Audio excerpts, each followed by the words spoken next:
Folk football back again in Edinburgh Club Hibs. Oh yeah, it's no disaster here for Hibernian. They've managed to get through 6-1 in the end. We did say in the previous show that if Lee Johnson's side did manage to go out here, that the Undertaker would have to take Lee Johnson up on top of Arthur's seat and pile driver him from the summit. But thankfully for his sake, that's not what happened. Because Hibs won 6-1 and we've got a lot to digest and a lot to get through. But the game, it kicked off, actually before it kicked off, Davy Marshall got injured in the warm-up. Now some people could argue it's a blessing in disguise because Davy Marshall's shite. But realistically, I don't think it matters what goalie you've got in nets. This team should not be beating Hibs. And I think this performance for Hibs, it was by no means spectacular. I mean, they're just playing a really poor side. It just sums up how bad the first defeat in the first leg was. It's not like Hibs completely blew this team out. This team has no sense of positioning. They were awful. They are amateurish. They are a pub team. And Hibs still, out in Andorra, managed to lose 2-1 to them, man. Absolutely shocking. But Hibs do get the first chance. It's played through to Boyle. It's a return. It's a goal for Boyle. He tries to flick it around the goalie, but he gets a wee bit lucky, and then he manages to just hit it into the back of an empty net. The substitute goalie, Walcott, goes for a goal kick, but I think he pulls his thigh or something along those lines, man. He pulled something.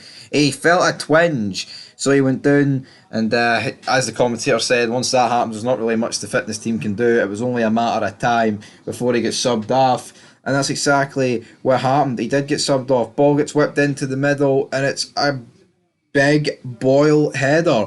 Boyle heads it into the back of the net. Thought initially it might have been offside, but the replay proves that it's no offside. Absolutely phenomenal.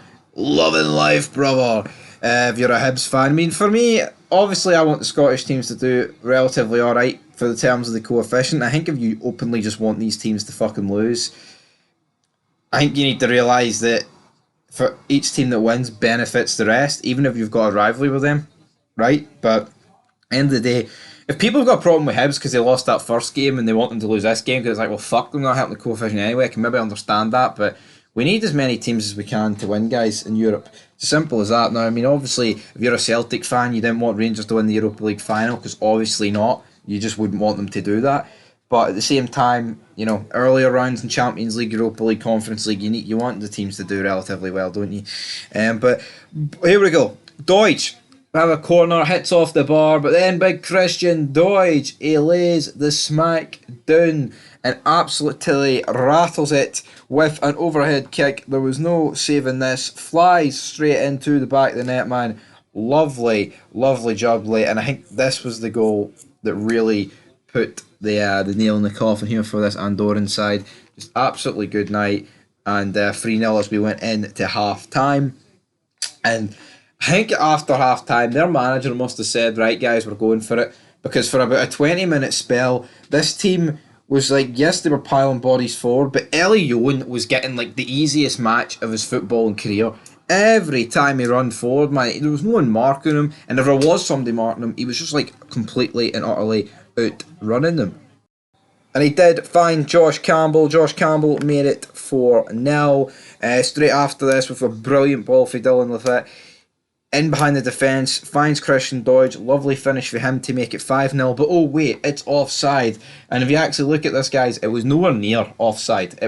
He was about half a yard on, and they gave it as offside. But obviously in these qualifying rounds, there's no VAR.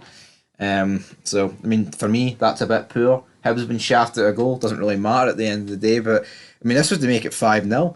You know, if that team scored and made it 4-1, like, you know, it could have been squeaky bum time. Obviously, this team's pish. That wasn't really ever going to happen. But then Josh Campbell grabs himself a brace, and then straight after this, Ellie Yowen goes on a solo run, and the guy's probably got sick of getting that many assists. He decides to go, you know what, actually, I'm going to shoot myself, and he absolutely rifles it into the top right hand corner. And this is about the 65th minute, and realistically, I think if Hibs wanted to the day in this game, they could have got double digits, right?